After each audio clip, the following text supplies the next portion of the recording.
শোক শূন্যতা আর হৃদয়ে নিংড়ানো ভালোবাসায় পালিত হচ্ছে জাতীয় কবি কাজী নজরুল ইসলামের ৪৯তম মৃত্যুবার্ষিকী। ভোর থেকে কবির সমাধিতে শ্রদ্ধা জানান রাজনৈতিক নেতা, কবির পরিবারের সদস্যসহ অন্যান্যরা। এ সময় কবির ক্ষুরোধার লেখনীর তাৎপর্য তুলে ধরেন তারা। আরও জানাচ্ছেন শাকিলা করিম।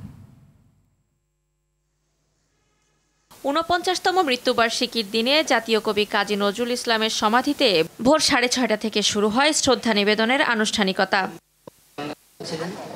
শুরুতে সংস্কৃতি মন্ত্রণালয় কবির সমাধিতে ফুল নিবেদন ও কবর জিয়ারত করেন। বিএনপির পক্ষ থেকে শ্রদ্ধা নিবেদনের পর বিএনপির সিনিয়র যুগ্ম মহাসচিব রুহুল কবির রিজভী বলেন, নজরুলের লেখা যতদিন আছে এদেশের মানুষ ততদিন মাথা নত করবে না। আমাদের জাতীয় অর্জন, আমাদের অধিকার প্রতিষ্ঠার আন্দোলন সংগ্রামে যার গান এবং কবিতা মানুষকে উদ্বুদ্ধ করেছে, দেশের জনগণকে উদ্বুদ্ধ করেছে, তিনি কবি কাজী নজরুল ইসলাম। নজরুলের রচনাবলী সারা বিশ্বের কাছে পৌঁছে দিতে অনুবাদ করার আহ্বান জানানো হয় কবির পরিবারের পক্ষ থেকে। তার রচনাবলীগুলো হচ্ছে আমাদের জাতির শ্রেষ্ঠ সম্পদ।